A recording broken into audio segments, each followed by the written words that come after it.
C'est moi ton divin censeur. Ma fille, je désire que les petits ouvrages, les petits livres, restent comme ils sont et continuent à être imprimés selon le même système. Ils ne sont pas une doctrine nouvelle, mais seulement la répétition d'anciennes leçons. Ils sont toutefois un message vivant, que Dieu est toujours égal à lui-même et qu'il n'abandonne jamais ses créatures, à qui il parle selon les modes les plus variés, en se servant même de leur façon de s'exprimer. Modifier la forme signifie supprimer le naturel et la fraîcheur qu'apporte avec lui mon dialogue avec l'âme. Ne t'ai-je pas dit que c'est moi qui serai ton divin censeur? Et alors, que crains-tu? Tu n'écriras pas d'erreur de doctrine parce que c'est moi qui conduis ta main et ton esprit. Reste uni à moi par la confiance et l'amour. Carmela, Jésus, tu le sais que je veux rester avec l'Église.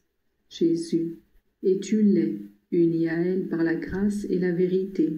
Quiconque lit les opuscules peut sentir palpiter en lui l'amour de Dieu qui est la base, le cœur et le but de la loi de Dieu et de l'Église.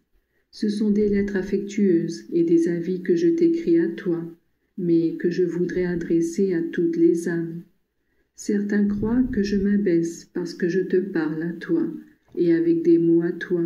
Mais ne me suis-je pas toujours servi de moyens humains pour me faire connaître et entendre de mes créatures?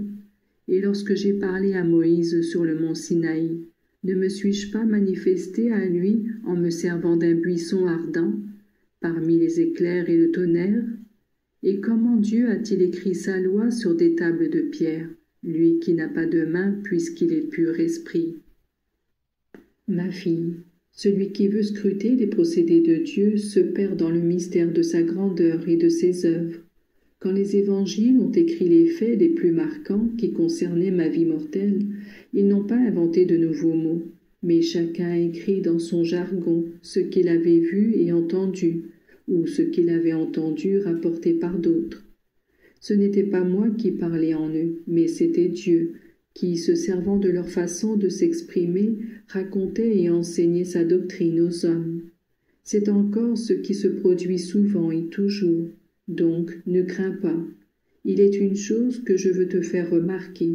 Il suffirait à Dieu d'une seule parole pour se faire comprendre. Il a suffi d'un fiat pour créer le monde. En se servant de ta manière de t'exprimer, il utilise beaucoup de mots, comme ont l'habitude de le faire les hommes.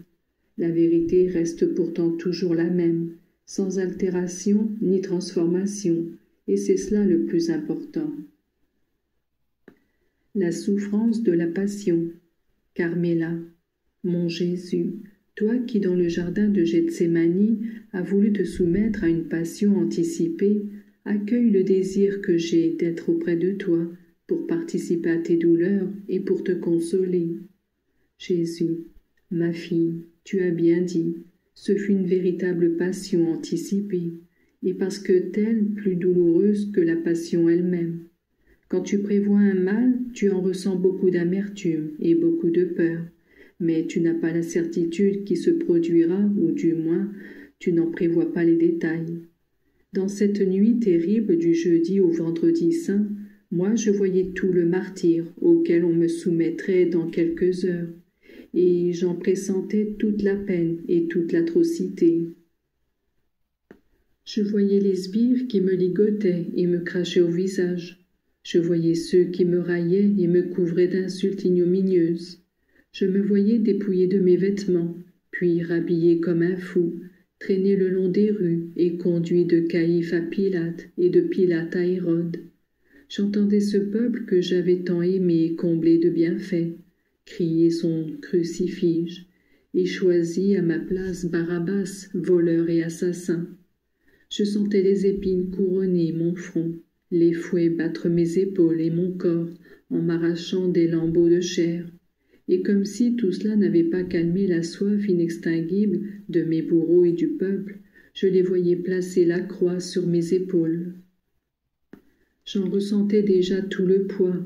Je comptais les chutes jusqu'au moment où je sentais les clous transpercer mes mains et mes pieds, et où je me voyais cloué à une croix. Rien n'échappait à ma pensée ni à ma sensibilité. tout contribuait à rendre mon martyre plus aigu. La souffrance de la passion m'apparaissait dans toute son intégralité et dans les moindres détails, avec une réalité si atroce que mes veines suèrent du sang en abondance, au point de former à mes pieds sur le sol des filets rougeâtres. Il peut y avoir des personnes pour nier que j'ai souffert beaucoup et que ma souffrance ait dépassé celle de n'importe quel homme de la terre. Il peut y avoir des personnes pour nier que ma souffrance ait été sans comparaison avec n'importe quelle autre souffrance de n'importe quelle créature. Mais elles sont dans l'erreur, et c'est moi qui t'en explique le pourquoi. Une personne souffre d'autant plus que son esprit est plus fin, plus sensible et plus aimant. Qui peut comprendre l'infinie délicatesse de mon esprit, si intimement uni à la personne du Verbe, au point de ne faire qu'un avec lui? Si une grossièreté peut blesser le cœur d'une maman affectueuse qui se prodigue pour son enfant, que peut souffrir le cœur du Fils de Dieu, qui, après avoir laissé le ciel pour la terre, afin de conduire les hommes, ses enfants, à la conquête des biens éternels, se voit trahi, malmené et crucifié? Il y a aussi ceux qui disent que durant les guerres qui ont déchiré l'humanité, beaucoup ont souffert des peines bien plus grandes que les miennes, et pendant un temps plus long. Ceux-là ignorent que, si ma présence physique a été de courte durée dans le monde, moi je n'ai jamais cessé un instant de vivre dans mon Église, qui est mon corps mystique. Moi je vis dans le monde bien qu'invisiblement, mais réellement sous les espaces eucharistiques. C'est pourquoi mon martyre embrasse tous les temps et tous les lieux. Ma souffrance n'aura de terme qu'à la fin du monde, puisque j'ai souffert pour tous et avec tous, et en tous ceux qui souffriraient au long des siècles. Je sais que ma passion et ma mort sont un mystère que vous pourriez difficilement comprendre, précisément parce que c'est un mystère. Mais tu pourras en avoir une faible idée si tu penses qu'une maman qui aime ses enfants souffre de leurs souffrances comme si c'étaient les siennes. Mais en cette nuit terrible, sache que la peine qui me torturait le plus, c'était de voir au cours des siècles la multitude des âmes qui ne pourraient pas bénéficier de la rédemption, ou pis encore, ceux qui ne voudraient pas y participer, ceux qui refuseraient mes enseignements, piétineraient mon sang et dédaigneraient mon salut. Je voyais l'inutilité de la rédemption pour un nombre d'âmes extrêmement grand. J'ai souffert comme homme. Ensuite se présentaient à mes yeux tous les sacrilèges, les hérésies, les guerres et les péchés de tous les hommes et de tous les peuples jusqu'à la fin du monde. Toi, tu dois te rappeler que j'ai souffert comme homme, car comme Dieu, je n'aurais pas pu souffrir. Toutefois, mon humanité étant unie hypostatiquement à ma divinité, celle-ci accroissait ma capacité de souffrir. Elle étendait et augmentait mes souffrances jusqu'à l'extrême limite de l'endurance. J'ai souffert avec tous les martyrs de tous les temps les peines de chacun. J'ai souffert à cause de la malice et de l'incrédulité des méchants. J'ai souffert pour les innocents et pour les justes incompris et maltraités.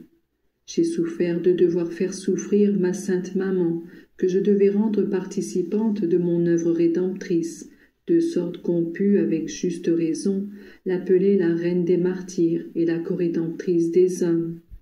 Dis-moi, ma fille, si après ce très bref énoncé de ce qui m'a fait souffrir au cours de cette nuit sainte, dis-moi si tu seras encore capable de refuser ces petites croix que journellement je place sur les épaules de mes enfants comme moyen de salut. Celui qui refuse sa petite croix en chargera une plus lourde sur moi et sur ses frères, et met de l'incertitude dans la réussite du salut de son âme. Celui qui embrasse la croix et souffre avec moi m'aide à conquérir le monde et à le sauver. Merci pour cette heure que tu as passée en songeant à mes douleurs. Celui qui se soucie de soulager mes douleurs et de m'en consoler, moi je serai auprès de lui avec ma maman pour le consoler des siennes.